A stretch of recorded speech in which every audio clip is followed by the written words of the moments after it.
Welcome back to the Brick Abbey. We are going to do our very first video in the build of the Lego Star Wars Yoda set.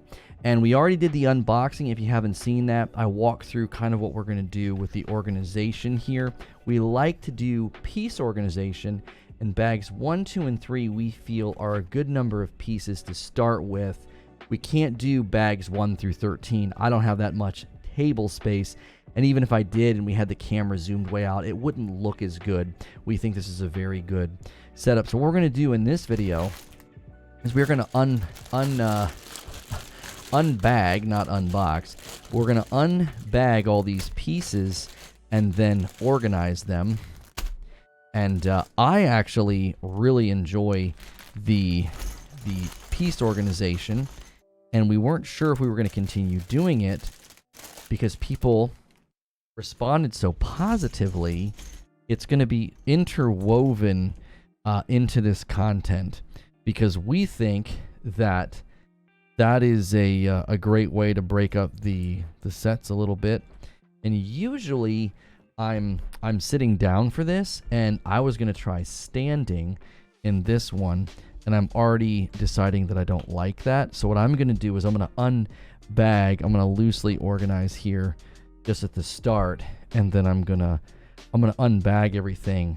I'll pause, sit down, get set, and then we'll continue on.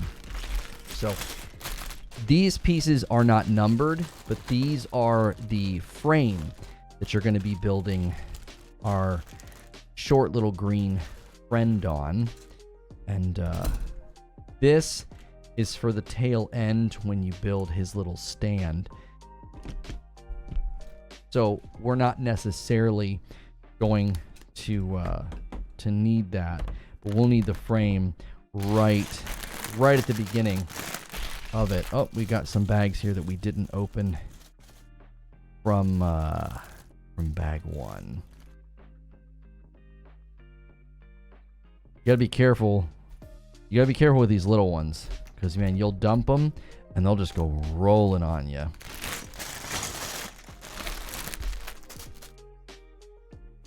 Okay. I wasn't sure if I'd be able to stand and organize. I feel like I'm just a little too far from the table. A lot of little blue guys there. We're going to keep those all together.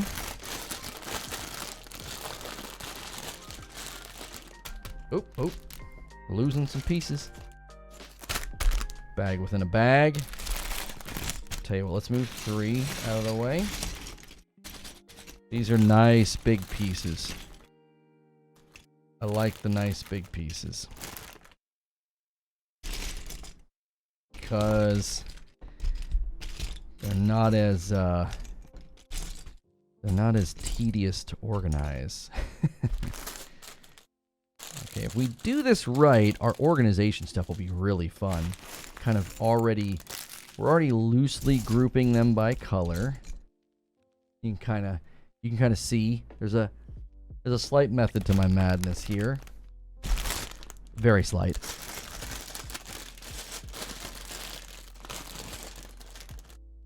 Bag within a bag.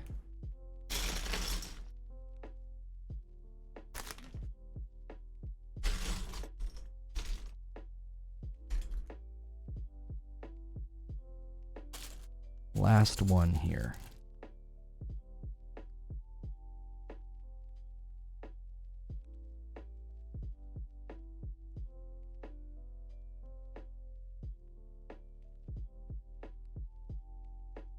Yeah, I think we made the right call. I think this is the exact right amount of pieces for an organization vid. So I'm going to get myself situated seating in a seated position so I can organize this for you. Okay, now I am seated and can get to work. I think we're going to take the framing and we're going to put it right down here along the bottom because I already looked ahead. Kind of have to with some of these builds. I know that this is going to be sort of the skeleton of our little Yoda friend here. So we are going to be able, I think, to organize this one fairly quickly. These teeny little guys, we're going to go for more grouping because they tend to roll quite a bit, and we don't necessarily want to spend too much time, painfully organizing them. And then I'll move the table. I have to move it over to the side when I'm not recording, and they're all going to roll on me anyway. So we're not going to waste too much time on that. But we are going to make sure we have everything separated by color. That way we can move through these steps. And we had such positive response to these videos in particular that we are going to continue doing them. They're just going to show up a little bit different than they did before. Before, I would kind of organize everything, and then I would build. Well, the challenge with that is that we do not have unlimited space. And I also just think quality too. We want you to be able to see everything. I'd have to completely change my my rig with my camera and everything and get really far away to try to get everything in that one shot. And I really, really like this step. It's funny. I only do this because of my wife. I've probably said this in other videos. She was watching me build a set with my son. She's like, "What are you doing?" I was like, "What do you mean?" I'm just kind of pecking and hunting, Like, have you ever watched like an older person type who didn't take any typing lessons? It can be a little entertaining. And that's what I must have looked like. I must have looked like that. And so she said, organize it, by color and shape and all of that. And I did. And I just loved it. I was like, oh, this is so much better. It's so much faster. Even now, there's sort of an order to the chaos that's already emerged. I already know where these 2x3 guys go. And these 2x4 guys are going to come. They're going to kind of keep coming out like that. I think we might have them dip down. I don't think there's any more at that size. There might be one more. Might be one more. It might be one more. Okay. There we go. See, this side already looks great over here. I'm very pleased. Very, very pleased with how this side is shaping up. Oh, I tell you what we're going to do. Yeah. We're going to take this guy and we're going to turn him on his side. Just fill that spot. That looks so good. And we got these little 1x4s. We have one more like that. Let our thick pieces kind of have their own spot here. Like so. And then we got these little guys that are going to need their own section as well. But I feel like we're already making great headway on the first 3 bags here in this build. I think I'm hunting for these little 3x3 guys. I think what we'll do is we'll kind of bring them in like that, and then we're gonna let these little guys take up residence here, so that they cannot be too. I didn't mean to do this. I might start to come up with my own methodology here. Right now, I'm just sort of, you grab a handful of pieces and you go, and then everything kind of orients around those really early decisions. There's probably a metaphor there with life and how decisions you make now are going to have a ripple effect on decisions you'll make in the future. But we don't need to get that serious. But it is something to think about. Early steps that you take, they're actually important. And they might not feel like it. But you can see the effect in this video right now. Some of those early choices I made already having an effect on the layout over there. You see?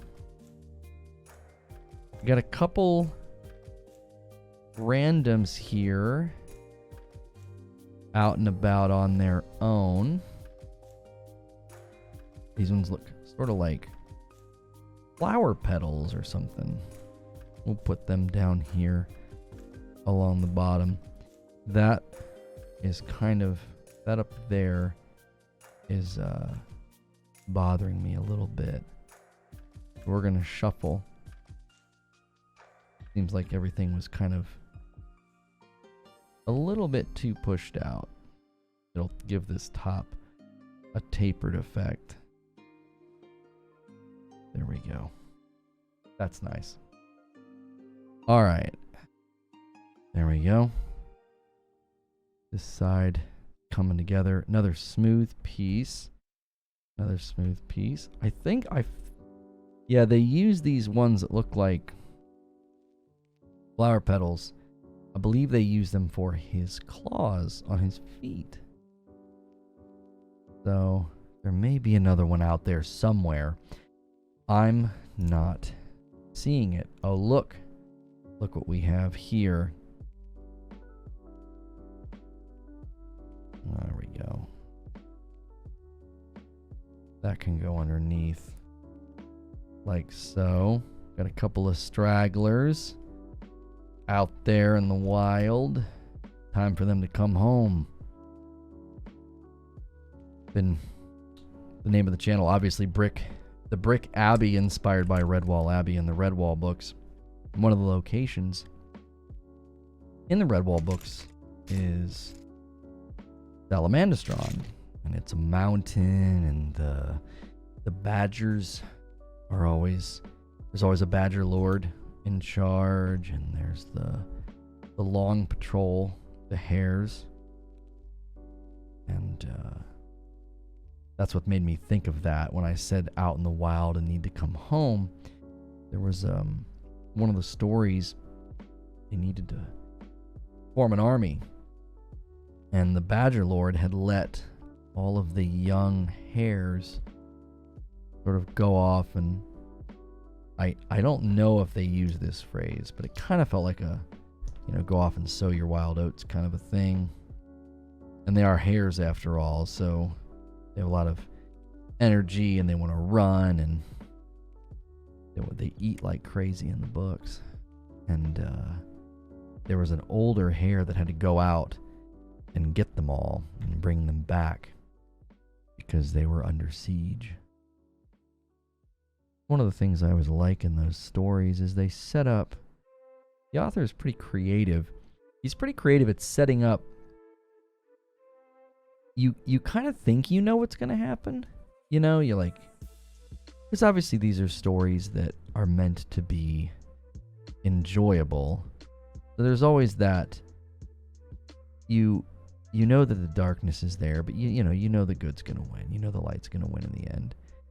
Which is an interesting discussion altogether in story writing, that common theme so baked in. But the way that he does it is he gets you there usually in winding paths with surprises, with really, really fun turn of events. And I think one of the things I always love is when he suddenly enters, you have some new character or some new group enter the picture, and they have a way of talking and behaving, and yet there's always that instinct in the main characters of the main group of the good animals, that they can trust these um, these new characters that they've run into. I kind of like that, because a lot of the times I think in stories like this, kids that I typically have seen drawn to these types of stories, they're okay with it being scary. That's not a deal breaker. They're never like, oh, it's too scary, don't read it. And I think one of the reasons for that is the bad guys, it's not just that they don't win, it's that they actually do successfully kill some people a lot of the times. And it's usually sad, and it usually, spurs the good guys on to do something about it. And I think without that, it would end up feeling kind of chintzy and cheap. And then it wouldn't feel scary. I do. I think that's one of the reasons my kids like them, is it is scary. And there are characters that die. And that genuine threat, from whoever the bad guy is, whoever the new sort of evil presence is, I think they know that that's necessary for the story to be good. Like you wouldn't have much of a story if no one got hurt or if no one died. So, and when someone dies in the stories, there was one time, I'm a pretty emotional guy, and when we read through like the Narnia books, there's a couple of spots that get me that are pretty impactful, and they're meaningful to me in many ways. But we were reading recently, and there was an old badger who had been around for like a really, really long time. And she at the end wanted to be surrounded by her friends, and the way it was written and the way that she slowly, willingly, and sort of peacefully passed, it was so beautiful. It was so touching that I got choked up reading it. And my kids didn't catch me, but because I always wonder what they're gonna think. I got a little emotional on my birthday this last year. They got me this Yoda, and they got me some cards, and I was looking at the cards and just thinking about all of the things that have happened in my life and how good things are now, and I think they were a little taken aback, and they teased me in a loving way. They teased me about crying. And I don't know if they've ever caught me, though, crying in these books that we read, because it doesn't happen all that often. It happens a handful of times in Narnia, but it was just so well done. It was just beautifully written, and it was a character who had been around for quite a long time, so you felt there was this weight to the passing. It wasn't just a new character that you may have liked a little bit, right? It was, it had some punch. To it. And I think that's just good storytelling. That's just good writing. When a character dies and you feel a sense of loss or anger, that's really good writing. And I think that has to be hard as an author to take the time to make a really good character and to really build them up. And deep down,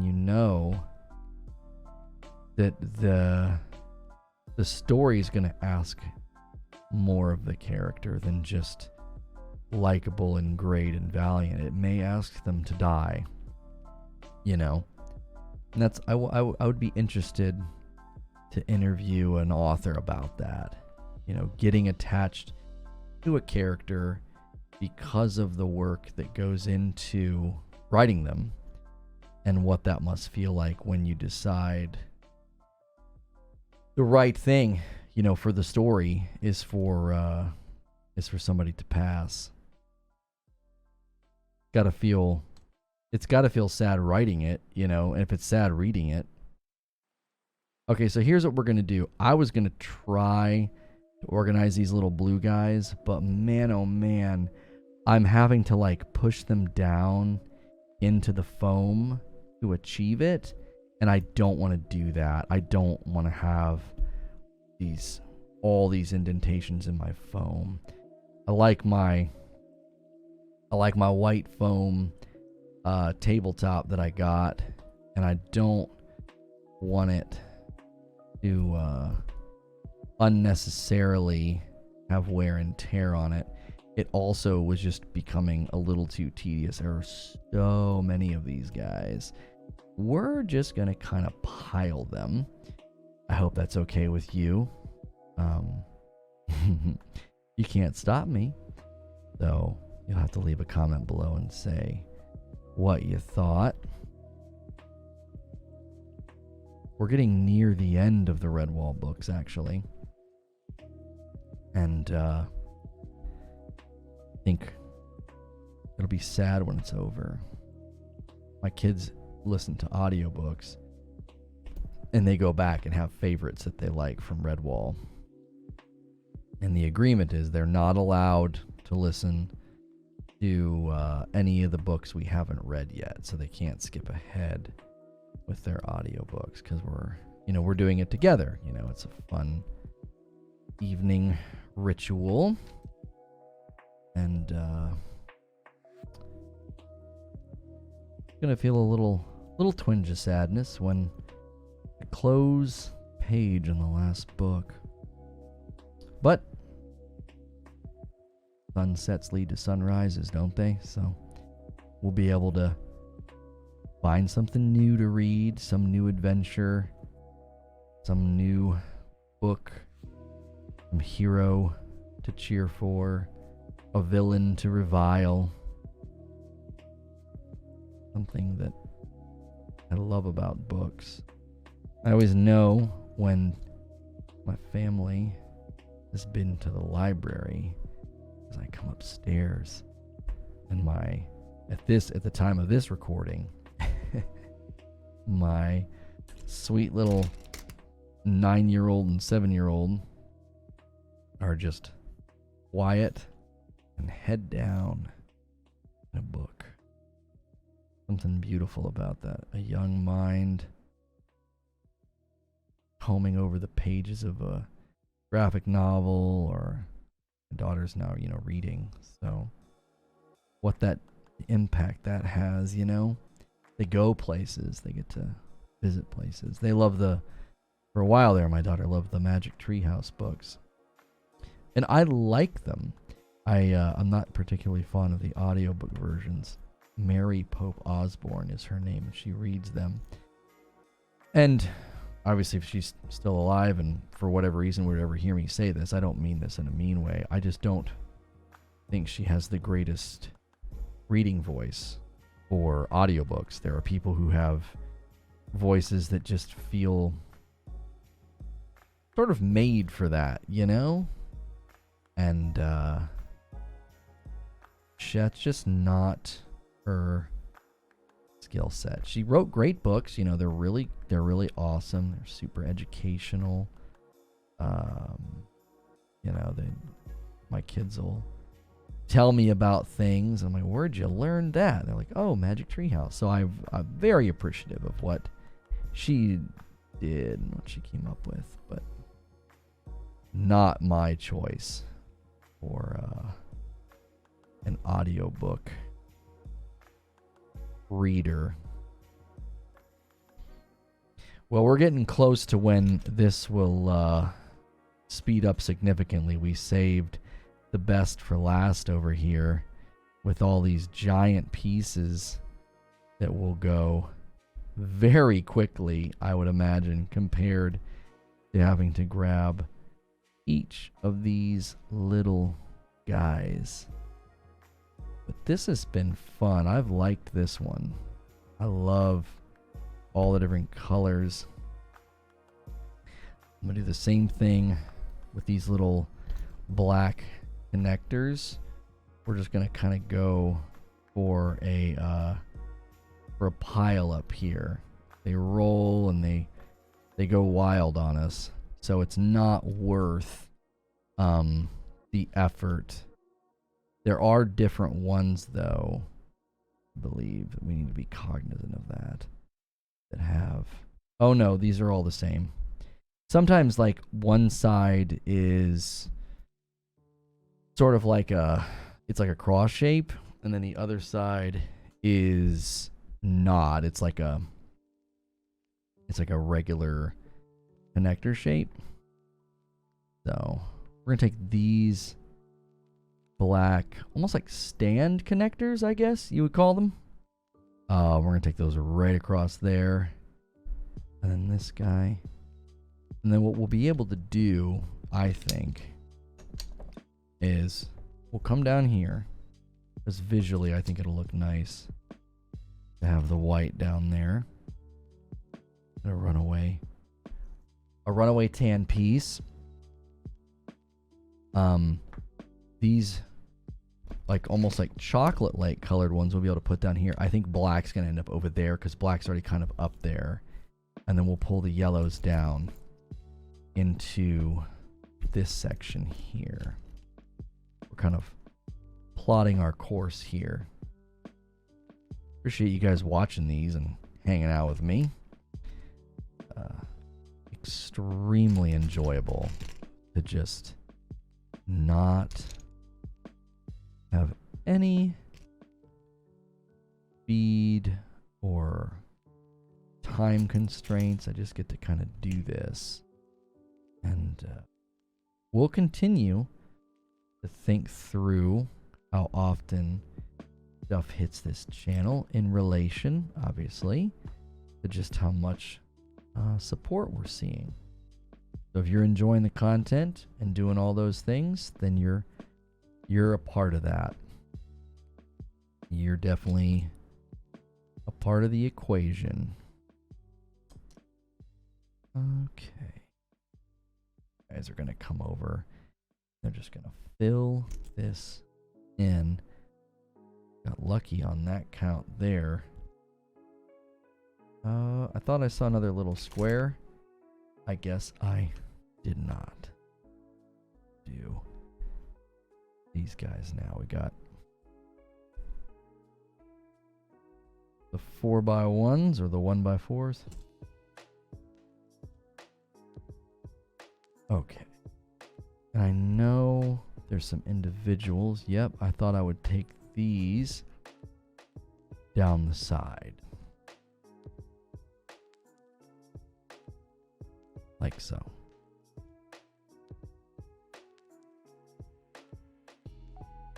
And we'll let the black pieces kind of go up there and get out of the way. So we can properly pull these guys down. When I was doing the Boba Fett ship, that one was that was a tough organization one, because you don't think about it until you do it, but having your arm sort of raised out above a table like that and just sort of repeating the same motion sort of over and over again, it man, oh man, my shoulder was like on fire in those videos, you know. And you know, you're trying to keep I'm at least trying to keep the relaxing vibes that we didn't really set out for this channel to be like that. I think in the name, I kind of wanted a channel that felt that way. Like you're just going to kind of come hang out in the Brick Abbey, right? Welcome back to the Brick Abbey. And after I made a couple videos, that it just kind of took on a life of its own. Kind of had its own feel. And we're just kind of letting that thing not necessarily guide us. There's definitely a feel. Like sometimes I tell silly stories and I can get the laughing. We definitely don't go down the road of you know, silly content on this channel. So hopefully the videos have a sort of a central feel. I feel like they do. I kind of just get lost in it. I think these videos probably end up being the most chill and relaxing, because it's just, I'm not having to put a whole lot of thought into the organization. I just sort of do it. I'm gonna do this. There we go. And now we can start to do these guys. This should work. We'll start with the framing. The last couple sets that we've done have definitely not been in this vein. This guy, Mr. Yoda here, he's going to be, standing up when it's all said and done. He's really cool. I'm like very excited. But very, very different. Very different indeed compared to the ships that we've done up to now.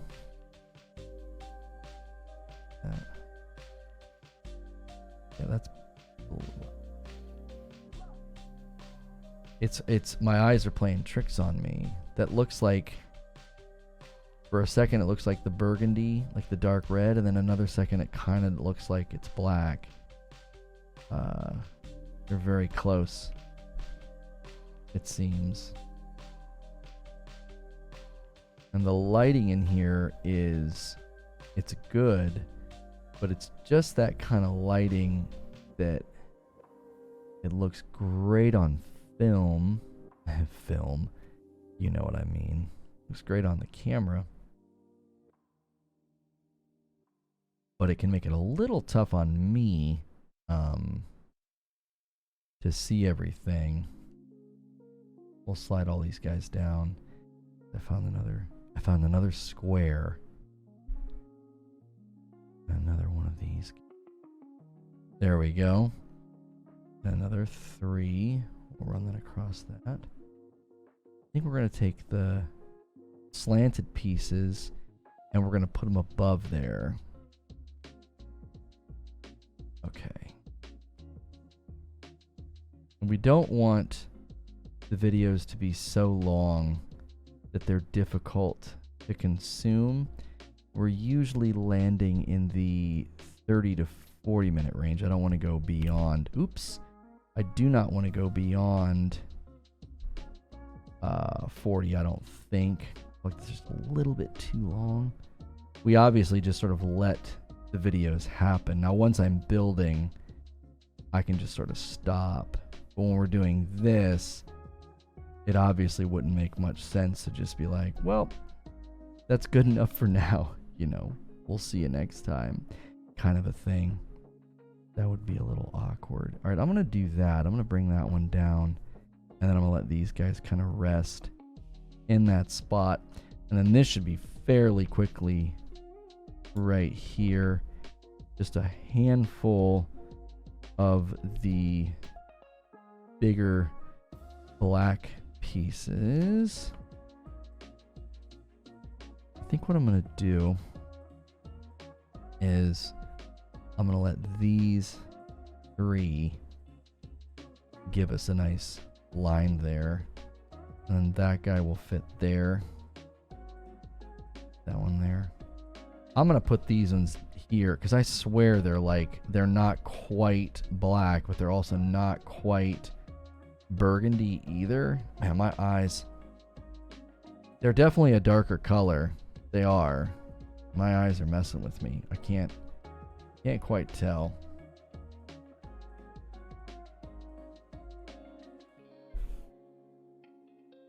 And this is the piece for this piece will probably end up just hanging out right there with that. That's for the little card, the little sticker.